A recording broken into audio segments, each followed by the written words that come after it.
Ma fiancée a invité son ex à notre mariage et l'a appelé « l'amour de sa vie », devant tout le monde, comme si c'était une blague. Alors, j'ai répondu en annulant toute la cérémonie. Tout était prêt. La famille réunie, les amis présents, ma vie entière sur le point de commencer à ses côtés. Mais, juste à l'hôtel, elle a révélé une surprise qui a transformé mon rêve en cauchemar. Je n'avais que deux options, avaler l'humiliation ou exposer la vérité devant tout le monde. J'ai 28 ans, je travaille dans le marketing pour une entreprise de technologie à Seattle, et jusqu'à récemment, j'étais fiancé à ma petite amie depuis 4 ans, Vanessa. Nous nous sommes rencontrés lors de la pendaison de crémaillère d'un ami en 2019. L'alchimie a été immédiate et nous avons emménagé ensemble 1 an plus tard. Notre appartement n'avait rien de spécial, un de ces 2 pièces génériques, avec des murs fins comme du papier et une vue sur un immeuble identique, mais nous en avions fait un foyer. Nous avions même un énorme Maine Coon appelé Beau, en hommage à David Bowie à cause de ses yeux de couleurs différentes. C'était pratiquement notre premier enfant, une boule de poils orange qui dormait sur ma poitrine chaque nuit et attaquait mes pieds chaque matin à 5h45 précise, comme une horloge. Vanessa disait toujours que Beau était plus mon chat que le sien et elle n'avait pas tort. Il me suivait partout dans l'appartement comme un chien et s'asseyait sur le lavabo pendant que je me préparais pour aller travailler. Je pensais vraiment que Vanessa était mon âme sœur. Nous avions les mêmes goûts pour les groupes indés obscurs, nous regardions les mêmes émissions de télé-réalité trash. 90 des fiancés était notre rituel du dimanche, accompagné de plats à emporter et d'un jeu à boire que nous avions inventé, et nous pouvions parler des heures de tout et de rien. Ma routine matinale consistait à lui envoyer des mèmes coincés dans les bouchons de LIF5. Mes collègues se moquaient de moi parce que mon visage s'illuminait chaque fois qu'elle m'appelait. Mais il y avait toujours quelque chose chez Vanessa, une obsession des blagues et du besoin d'attirer l'attention. Pas n'importe quelle blague, celles qui mettent les autres mal à l'aise, mais d'une manière où tu ne peux pas vraiment t'énerver, parce que c'est juste pour rire. Quand j'ai été promu directeur marketing l'année dernière, après 3 ans de travail acharné, elle avait organisé une fête surprise dans notre brasserie préférée, un geste attentionné, non? Pas exactement. Au moment du toast, au lieu de dire quelque chose de gentil, elle a fait un discours insinuant que je devais faire du chantage au PDG et que je n'avais eu que de la chance. Mon patron était là. Toute mon équipe était là. Tout le monde a ri d'un rire gêné pendant que je forçais un sourire, ma bière à la main. Plus tard, quand je lui ai dit que ça m'avait blessé, elle a levé les yeux au ciel et m'a dit que j'étais trop sensible et que je devais apprendre à rire de moi-même. Et pourtant, ce n'était même pas le pire. Quand j'ai enfin économisé pendant des mois pour acheter la bague et la demander en mariage, elle a fait semblant de dire non. Ce n'était pas un « non » rapide suivi d'un « oui ». Non. Elle a fait durer 5 longues minutes, en larmes fausses, en disant qu'elle n'était pas prête et qu'elle devait réfléchir, pendant que j'étais à genoux, au milieu de son restaurant préféré. Les gens autour nous regardaient. Un couple de personnes âgées semblait prêt à venir me consoler. Juste au moment où j'étais au bord d'une crise de panique, elle a éclaté de rire et a dit « Bien sûr que je veux t'épouser, idiot. Tu aurais dû voir ta tête. » J'aurais dû partir à ce moment-là. Mais je ne l'ai pas fait. Parce que je l'aimais. Et je me persuadais que c'était juste sa manière d'être, quelqu'un qui aimait les blagues, le drame et être le centre de l'attention. Mes amis ne l'aimaient pas beaucoup, surtout mon meilleur ami, Ryan, qui disait que Vanessa était manipulatrice et que je méritais mieux. Je l'ai ignoré. Après tout, l'amour nous rend parfois stupides. Nous avons planifié le mariage pour juin 2023. Rien d'extravagant, environ 120 invités dans une grange rénovée à la campagne. Mes parents ont payé une grande partie des frais, ils adoraient Vanessa malgré ses blagues, et j'ai financé le reste. Les parents de Vanessa ont contribué aux fleurs et à une partie du buffet, mais ils n'étaient pas vraiment riches. Ça ne me dérangeait pas. J'allais bien au travail et je voulais lui offrir le mariage qu'elle gardait depuis des années sur son tableau Pinterest. 1 mois avant le mariage, j'ai commencé à sentir des vibrations étranges. Les demoiselles d'honneur de Vanessa se taisaient quand j'entrais dans la pièce et éclataient de rire dès que je sortais. Une nuit, après quelques verres de vin, la demoiselle d'honneur, Kayla, a lâché une phrase bizarre, « Tu ferais mieux d'être prêt pour le grand jour », avec un sourire narquois. Quand j'ai demandé ce qu'elle voulait dire, elle a juste ri et dit, « Ah, tu verras ». Ça a allumé toutes les alarmes dans ma tête. J'ai demandé à Vanessa si elle préparait une surprise pour le mariage. Elle a pris un air innocent et m'a demandé, « Pourquoi tu dis ça ?» Mais à la façon dont elle fuyait mon regard, j'ai su qu'elle mijotait quelque chose.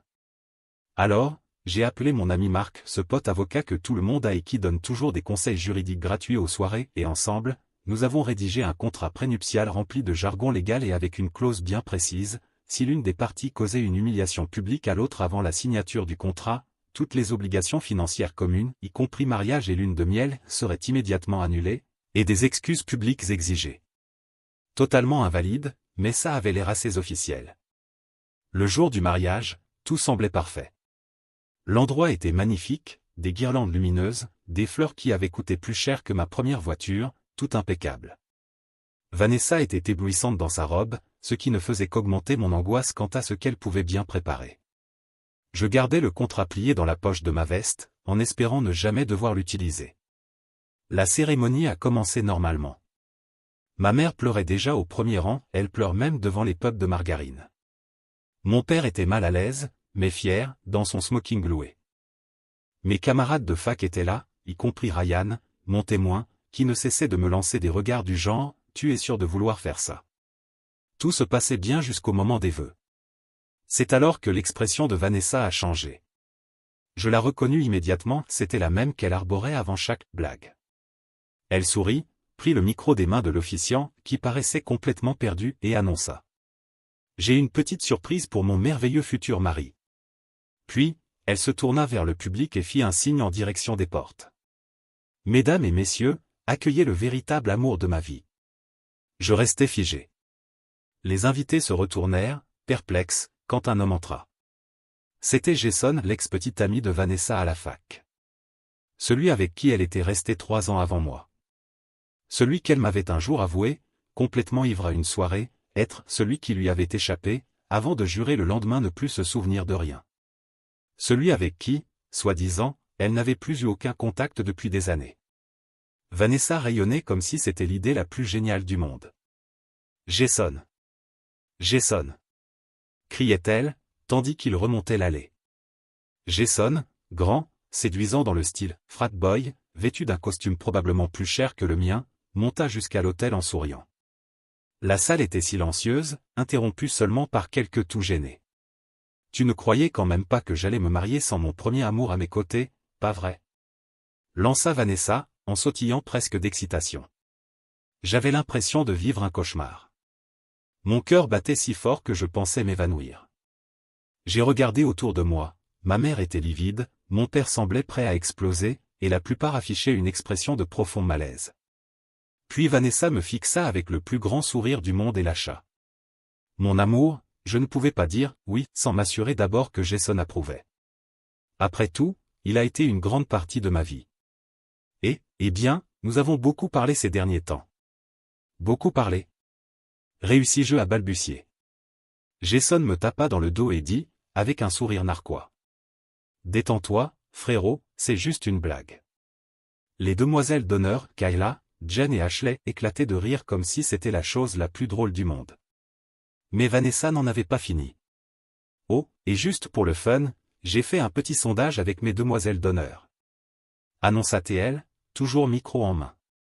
Elle sortit son téléphone et montra un groupe de messages remplis d'émojis qui riaient aux larmes, de paris sur le fait que j'allais pleurer ou pas à l'hôtel, et même de votes pour savoir si elle allait faire semblant d'hésiter.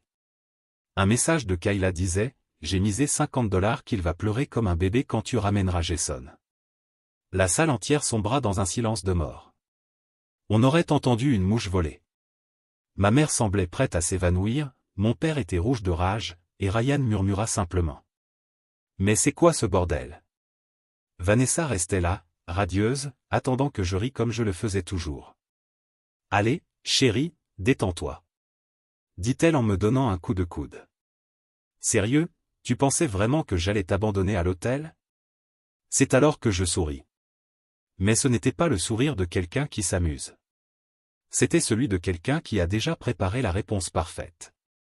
La salle entière était sous le choc, Vanessa, radieuse, persuadée d'avoir fait la blague du siècle, les demoiselles d'honneur mortes de rire, Jason à mes côtés, comme s'il faisait partie du décor, et la moitié des invités me regardant avec pitié. J'entendais le sang pulser dans mes oreilles, comme avant une présentation quand on réalise qu'on n'est pas prêt. Ma mère agrippait le bras de mon père, les larmes aux yeux. Ryan semblait prêt à cogner Jason. Mon colocataire Dave, qui avait pris l'avion depuis Boston juste pour être là, secouait la tête, incrédule. Et Vanessa attendait toujours que je rie. Allez, chérie, répéta-t-elle en me donnant un autre coup de coude. Dis quelque chose. Enfin, je pris une grande inspiration et souris. Mais c'était le sourire que l'on fait quand on s'apprête à virer quelqu'un, pas quand on se tient devant sa fiancée. Waouh, dis-je en secouant la tête. Ça, c'est vraiment incroyable. Vanessa s'illumina, croyant que j'entrais dans son jeu. Elle n'avait aucune idée que j'étais déjà préparé à ce moment depuis la remarque de Kayla. Je me tournai vers l'officiant, un vieil homme qui paraissait aussi horrifié que tout le monde. Pourriez-vous m'indiquer la table pour signer le registre de mariage? J'ai besoin de quelque chose. L'officiant, soulagé d'avoir enfin un geste concret à faire, pointa vers une petite table recouverte d'une nappe blanche, avec un élégant stylo posé dessus. Calmement, je marchai jusqu'à ma veste suspendue, sortis d'une poche interne une pochette noire et la levai bien haut pour que tout le monde la voie. Mes mains ne tremblaient plus. Je ne fonctionnais plus qu'à l'adrénaline et à 4 ans de frustration accumulée. Mesdames et messieurs, annonçai-je, d'une voix qui résonna dans la grange, avant de continuer, j'aimerais partager un document avec ma chère fiancée. Vanessa pencha la tête, confuse, son sourire arrogant laissant place à une expression d'incertitude. Attends, quoi? J'ouvris la pochette et en sortis le contrat prénuptial factice que Marc et moi avions préparé. Il avait l'air terriblement authentique, avec des sceaux et tout le jargon juridique. Vanessa, dis-je, gardant la voix ferme, j'ai demandé à mon avocat de rédiger un petit accord avant le mariage. Juste une précaution, tu sais, au cas où tu déciderais de faire exactement ce que tu viens de faire. Je levai le document pour que tout le monde voie le supposé sceau officiel. Le visage de Vanessa se vida de son sang. Mais, c'est quoi ce truc? Demanda-t-elle, incapable de sourire. Oh, juste une clause, répondis-je, en feuilletant les pages comme si je cherchais un passage précis. Voilà, si l'une des parties cause une humiliation publique avant la signature de l'acte de mariage, toutes les obligations financières communes, cérémonie, lune de miel, bien partagées, sont immédiatement annulées. Les invités commencèrent à murmurer. Certains sortirent même leur téléphone. J'étais certain qu'au moins quelques-uns filmaient déjà. Vanessa clignait des yeux à toute vitesse, comme si elle n'arrivait pas à comprendre ce qui se passait. Attends, quoi? Ce n'est pas réel. Aussi, ça l'est, répondis-je calmement. Et ça exige aussi que la partie fautive présente des excuses publiques, ici même, devant tous nos invités. Jason laissa échapper un petit rire à côté de moi. Frérot, tu n'es pas sérieux. C'est juste une blague, mec. Je me tournai vers lui et souris. Ah, mais moi je prends les blagues très au sérieux. C'est Vanessa qui me l'a appris. Vanessa commençait à transpirer, son maquillage parfait dégoulinant sur ses tempes. Mon amour, c'est insensé. Tu n'es pas vraiment en colère, hein? C'était juste une blague. J'inclinai la tête et lui rendis exactement le même regard condescendant qu'elle me lançait quand je me plaignais de ces blagues. Pourquoi serais-je en colère, Vanessa? C'est hilarant. Ça fait partie du jeu, non? Je marquai une pause dramatique. Eh bien voilà ma blague, j'annule complètement ce mariage. Silence. Son sourire se brisa comme du verre éclaté. Quoi? Attends. Ne fais pas cette tête, dis-je en refermant la pochette. Tu as eu ta blague. Maintenant, c'est mon tour. Le mariage est annulé. La salle explosa en murmures et en exclamations. Le visage de Vanessa passa du blanc livide à un rouge furieux en quelques secondes. Tu plaisantes forcément. Cria-t-elle, la voix tremblante. Moi? Répondis-je, en me tournant vers Ryan. Ryan, veux-tu faire les honneurs? Ryan sourit. Il attendait ce moment depuis 4 ans. Il sortit son téléphone de sa poche, toucha l'écran, et la musique retentit dans les haut-parleurs. Mais ce n'était pas la marche nuptiale. C'était Hit the Road, Jacques. Certains invités éclatèrent de rire. D'autres restèrent figés, choqués. Quelques-uns allèrent jusqu'à applaudir. Vanessa, dis-je, la regardant chercher désespérément du soutien autour d'elle. Tu penses que je ne suis pas sérieux? Je le suis littéralement. Je me tournai vers mes parents. Je crois qu'on en a terminé ici. Ma mère hocha la tête, en larmes, mais avec un petit sourire de fierté. Mon père se retourna immédiatement vers les invités les plus proches et annonça que le mariage était terminé. Puis je me tournai vers Jason, qui souriait encore comme si tout cela n'était qu'un malentendu. « Et, Jason, tu aimes voler les fiancées? Alors félicitations. Elle est à toi. » Son sourire disparut plus vite que je ne l'aurais cru. « Jason !» hurla Vanessa en se tournant vers lui. « Dis-lui que c'est stupide. » Jason fit un pas en arrière. Puis un autre. « Je crois que je vais partir. »« Quoi ?» hurla Vanessa, d'une voix aiguë.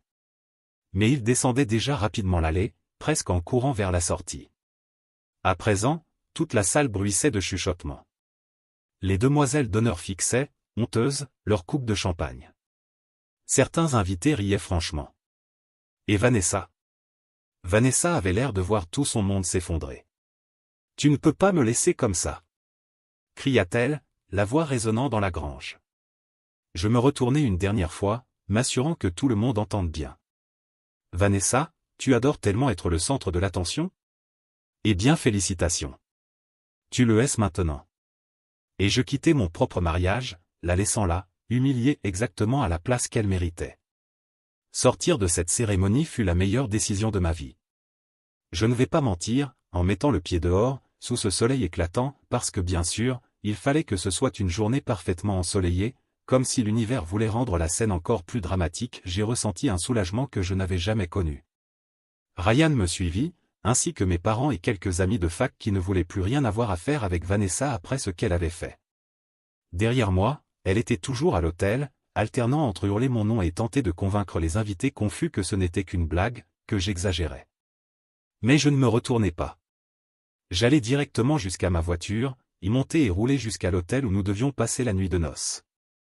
Je récupérai mes affaires, annulai la réservation et pris une chambre dans un autre hôtel, de l'autre côté de la ville, là où elle ne penserait jamais à me chercher. Le chaos n'a pas tardé à commencer. Mon téléphone explosait de messages et d'appels de Vanessa. J'ai coupé les notifications, mais j'en ai lu quelques-uns. D'abord, elle jouait la carte de l'incompréhension, comme si elle ne comprenait pas pourquoi j'étais parti. « Mon amour, où es-tu? Tout le monde t'attend. » Comme si elle s'attendait à ce que je revienne et que je poursuive la cérémonie après ce qu'elle avait fait. Puis vint la colère, des messages furieux disant que je l'avais humiliée, qu'elle ne pouvait pas croire que j'avais gâché notre jour spécial, pour quelque chose d'aussi anodin. Elle répétait que ce n'était qu'une blague et que j'exagérais. Quand je l'ignorais, elle changea de tactique. Elle commença à me menacer, disant qu'elle raconterait à tout le monde que je l'avais abandonnée à l'hôtel, que c'était moi qui avais hésité, que j'étais le méchant. Quelle ironie, quand on sait qu'elle avait transformé notre cérémonie en cirque. Mais elle n'avait pas prévu une chose, l'épreuve. Ryan avait pris des captures d'écran du groupe de messages des demoiselles d'honneur avant que nous partions. Le même chat où elle pariait sur le fait que Vanessa se marierait vraiment, si elle ferait semblant d'hésiter ou le meilleur, si elle ramènerait son ex pour le drame ultime. Il y avait même des messages sur à quel point je serais bouleversé et si je pleurais à l'hôtel. Cela a détruit toute tentative de sa part de réécrire l'histoire. La nouvelle s'est répandue vite. Les invités, qui s'étaient sentis mal à l'aise sur le moment, avaient désormais le contexte et ils n'ont pas hésité à le partager. Emma, une amie commune, toujours plus proche de Vanessa que de moi, m'a écrit ce soir-là. Je n'avais aucune idée qu'elle était comme ça. Je suis désolé. En quelques jours, la réputation de Vanessa était en lambeaux. Elle a dû désactiver son compte Instagram, inondé de commentaires l'appelant « la mariée clown ». Même ses propres parents m'ont appelé pour s'excuser. Son père, habituellement si silencieux, m'a dit qu'il avait honte de sa fille et qu'il l'avait élevée mieux que ça. Apparemment, il l'avait déjà averti de ne pas faire. Les parents de Vanessa lui avaient pourtant dit de ne pas faire de bêtises le jour du mariage, mais elle n'a pas écouté. Même ses amies, celles-là même qui l'avaient encouragée, ont fini par s'éloigner quand elles ont vu à quel point la situation avait dégénéré. Kayla a même posté une story sur Instagram, faisant semblant d'être profonde, parlant de ses regrets d'avoir sous-estimé quelqu'un, sans jamais citer de nom ni assumer la moindre responsabilité. Une chose est de plaisanter, une autre, totalement différente, est d'humilier publiquement son propre fiancé le jour du mariage. Personne ne voulait être associé à ce genre de toxicité. Puis vinrent les conséquences financières.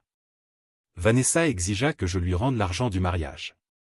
Ironique, sachant que j'avais pratiquement tout payé, le lieu, avec ma carte, la décoration, avec mon compte, même le voyage de noces 2 semaines à Bali dans un resort avec villa privée était réservé à mon nom. Un simple coup de fil et j'ai tout annulé. Elle s'est retrouvée sans rien, sans mariage, sans lune de miel, sans sympathie. Et le meilleur? Le contrat prénuptial n'était même pas valable. Ce n'était qu'un bluff, un moyen de lui faire goûter à son propre poison. Elle aurait pu se battre pour des questions financières si elle avait consulté un vrai avocat, mais je pense qu'elle était trop fière ou trop humiliée pour même essayer.